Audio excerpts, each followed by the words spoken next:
coming live. I hope some of you subscribe so you can catch these broadcasts when they come on. Yeah, I'm going to talk a little bit about baseball today. And today is August the 15th, 2025. So we're going to talk about some interesting things that happened through Black baseball history, and then I'm going to give you a little commentary on some of the things I've learned over the past 40 years being involved with this subject. So I'm going to hang on, just let a few people get in here, and let me get a drink here, and let a few more people get in here and go from there. So just want to welcome you. If you're live, or feel free to let me know you're here, and if even if you listen later on, send me a little note, and I'll know that you're watching, right? So, all right, okay. So, August 15th. Okay, let's go right to August 15th, 1903, and I've got Frank Grant's 4 hits paced the Philadelphia Giants in a 16-1 win over the Trenton YMCA team. And Philadelphia finished with 18 hits. That's August 15th, 1903. And the Philadelphia Giants play Trenton all the time. I know I've got a book called American Baseball Chronicles, Phyllis Dixon's American Baseball Chronicles. And then I do talk about them playing Trenton in that year, so the Trenton YMCA.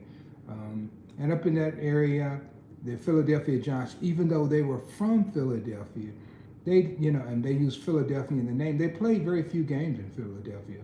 Most of the games, they actually played more games in New York than they did in Philadelphia. So it could have been the Philadelphia Giants, they could have been the New York Giants, but of course there was a New York Giants in the Major League, so they didn't want to use that name. But anyway, yeah, the Philadelphia Giants, so we use that one. And then we want to go here, let's see, how about this one? This one is August 15, 1903. And we mentioned pitching in his reported, let me see if I can get this here. I'm not going to use that one. I'll use this one, August 15, 1903 again. We're still talking about Sal White and how they beat the YMCA team 16-1. Okay, so let's go to this one right here. August the 15th, 1980. Reggie Jackson's 4th inning 2-run homer, his 33rd of the season, broke Baltimore's 5-game winning streak and helped the Yankees to a 4-3 win over the Orioles in Baltimore. I don't know if how many of you listening today had a chance to actually see Reggie Jackson play. He was pretty spectacular. I can remember during the end of his career, actually I saw him play many times when I was working with the Kansas City Royals, assistant director PR, but after that period, I want to say it was before, actually it was before I went to work for the Royals. And Reggie came to town. He was at the end of his career with the Angels. And I remember standing up, they announced him, and of course they're playing in Kansas City, and everybody's booing, and I stand up and gave him a standing ovation, and had a lot of Royals fans looking at me pretty crazy. But this was a great player, man. I'm telling you, Reggie Jackson. And you know what's interesting? I was good friends with his brother, James. And I said, boy, every time, I don't know what happened to James. James, I think he used to work for, I think it was Upper Deck, baseball cards. That's how I met him. And James was a heck of a guy. When they had the opening of the Negro Leagues Museum, James came and stayed at my house. And several times I went out to California, and I would meet James because we were on several programs together out there. And so I would see James. And one time we were on Teen Summit. Teen Summit used to come on BET. We were on Teen Summit. This probably had to be about like 1991, 92. And so James was on there. I'm trying to think who was all on there, because we filmed it in Washington, D.C. And I remember talking to James, and James was he didn't really know much about the topic of the black baseball, but he knew a little history thing. So we went on there, and we had a little plan. James was going to do a little talking, and it came down to the history questions. They were going to bounce it over to me. Well, we got on TV. I guess James got excited, and he started answering the history questions, which he didn't really know anything about. So they were just real general type of stuff. And actually, I hear people talking in these generalities now. So they'll go on TV and they want to say, yeah, the black ball players couldn't play in the major leagues. If you don't know that by now, then you don't know much about baseball history. And so you can give some of those things, segregation. You go on and talk about Jackie Robinson being the first, modern day African American player in the major leagues, played with Brooklyn. When people start giving things like that and talking about there was segregation and just real general stuff, that usually is an indication that they don't know much about this topic. So James kind of ended up doing a lot more talking. So I got on him after the show about that. But he was a good guy, and I always liked running into James. And I don't know where he is now. So if I saw Reggie, if anybody sees Reggie, ask Reggie, where is James? Phil Dixon wants to know. All right.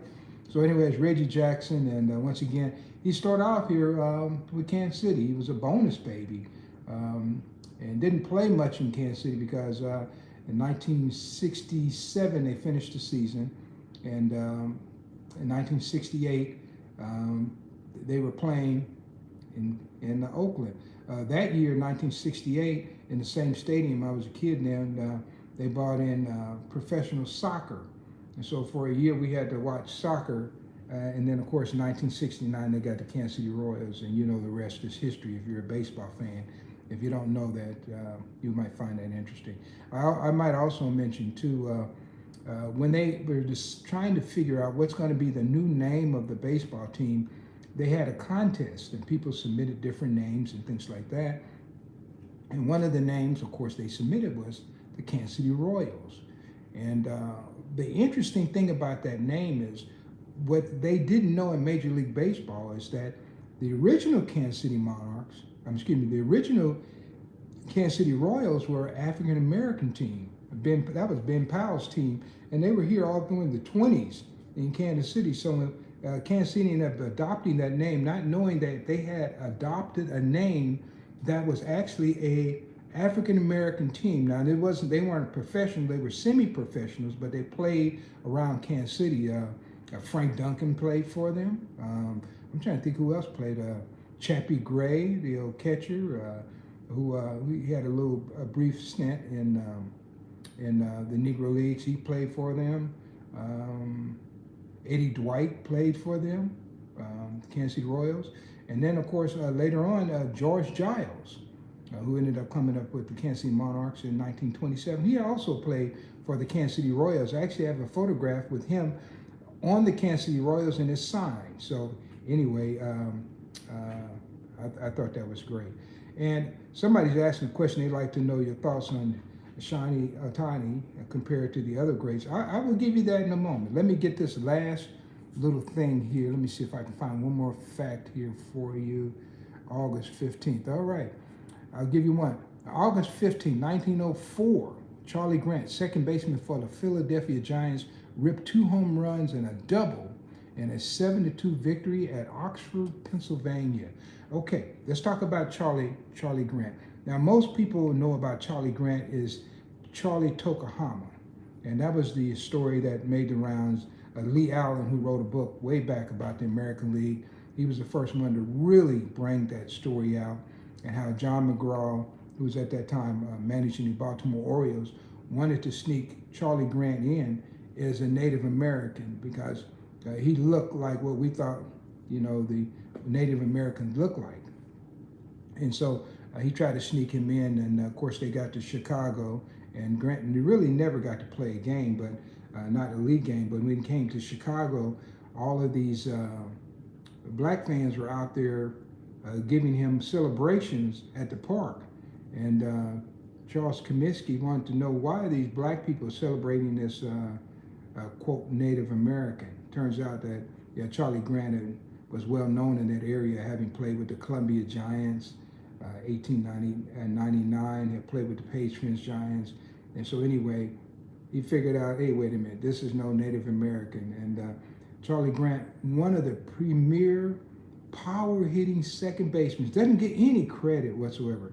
This guy could hit for power, and he could also field. He was a very good fielding second baseman. I've written about that in my book, The 1905 Philadelphia Giants, part of my American Baseball Chronicles series. Actually, if you really like that book, I'm doing a rewrite on it. Currently, it's about 250 pages, and when I finish my rewrite, it's going to be close to 500 pages. So I'm just learning a lot more and going to be talking about that. So Charlie Grant lived up to, I'm going to say maybe about 1932, and he was from Cincinnati. He was sitting out in front of his house, and a car jumped the curb and hit Charlie Grant, and he passed away. So Charlie Grant, and I can make a good argument for Charlie Grant being a Hall of Fame player.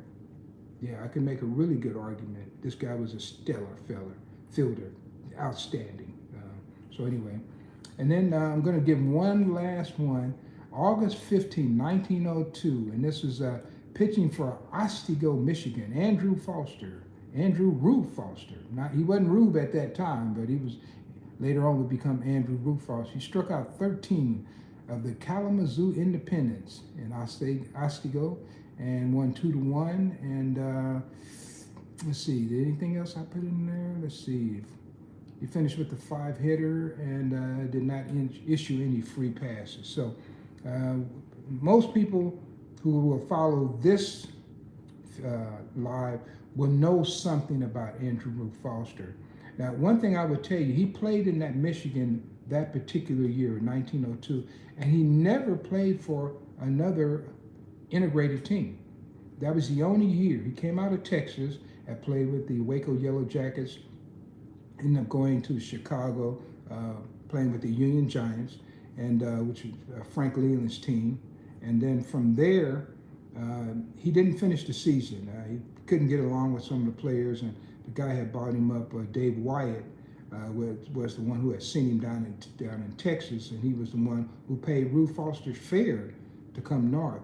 And so anyway, Dave Wyatt and Rube Foster jumped, and they went to Michigan, and they played on a mixed team. There's a photograph that floats around. You can probably go and find that photograph.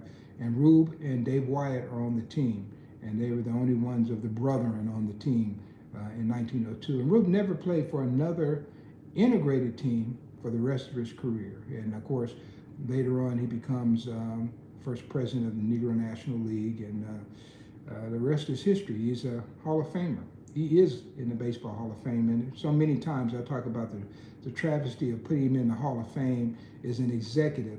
This guy was just as good as Christy Mathewson was any day of the week. Right-handed pitcher, should be in the Hall of Fame. They need to go and correct this man's Hall of Fame plaque, or either correct it somewhere. Maybe I ought to get a movement going. Let's get this history right. And so Rube Foster, just a tremendous pitcher coming out right at the turn of the century. So many stories I could tell you about Rube Foster. I had the pleasure of knowing his daughter-in-law, and also his sister. She was still alive when I first went to Chicago and did research. This is all early 1980s, and she was there, and they lived in the apartment building where Rube lived, and where he was living before he was sent to Kankakee, where he spent the last 2 or 3 years of his life in a mental institution in Kankakee, Illinois. So, been to Kankakee before too, spoke there as well. So anyway, all right, so that's just a few things for August 15th. I don't like to take it too long, but let me see. Some people asked me some questions here. Said, nothing wrong with recognizing the greats of what team they're for. Not sure what you're asking there. I don't know if that's nothing wrong with recognizing the greats of what teams they're for. Not sure what you're asking. If you can rephrase that, I would love that. I would love to answer your question. So, and if somebody says Reggie was a heck of a player, yeah, that is true. That is true. No doubt about that. You saw him play. You know, Mr. October. You know, interesting thing, they call him Mr. October, but, you know, if I was to write a history, I could think of another player who was Mr. October from the Negro Leagues before Reggie Jackson was called Mr. October. Maybe one of these days I'll have to tell you about that. Okay, And then someone said they would like to know what my thoughts are on Shohei Ohtani compared to other great players. Okay, so I think that they're asking what my thoughts are of him as a two-way player.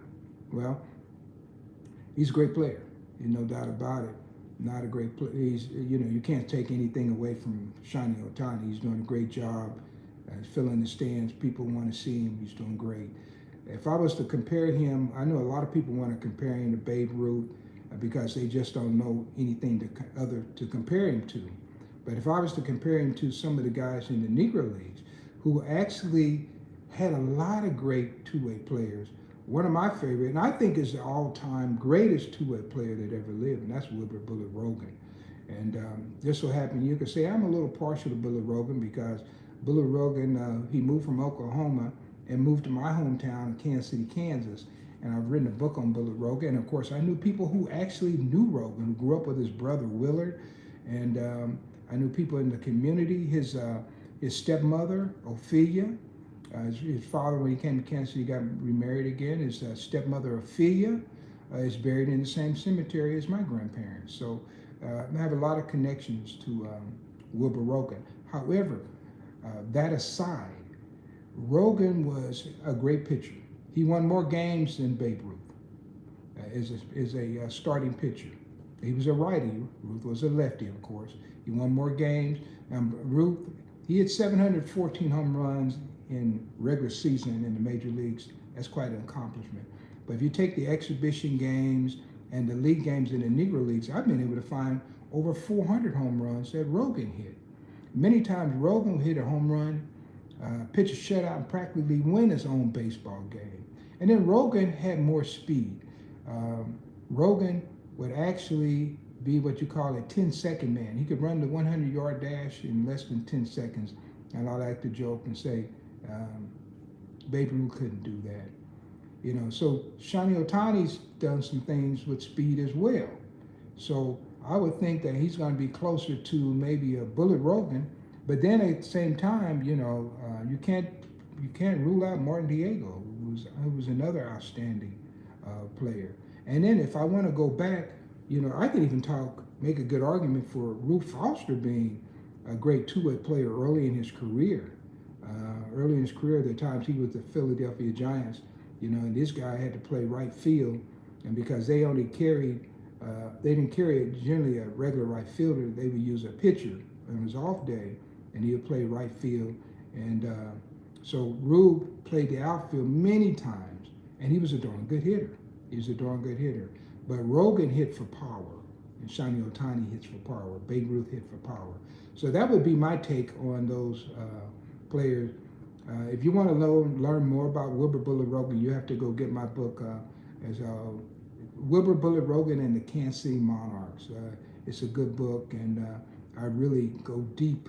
Talk about home runs. I'm going deep on the history and telling you about who Rogan was and what he achieved in his life. And of course, Rogan passed away here in Kansas City, and from time to time, I still run into people probably within the last 10 years who actually knew Rogan. And I know there was one guy, Rogan had a cabin down around Branson, and there was a guy who had just retired, and he used to have a barbecue restaurant, and he you come to the same bank where I work, and he would always tell me great stories about Rogan. And of course, Rogan's wife, Catherine, she loved to fish, so she talked Rogan into getting this cabin down in the Ozarks. So that's all history. So I guess that's enough for tonight. I can go on and on and on. This is today, August 15th, in Black Baseball History with commentary by Phil Dixon.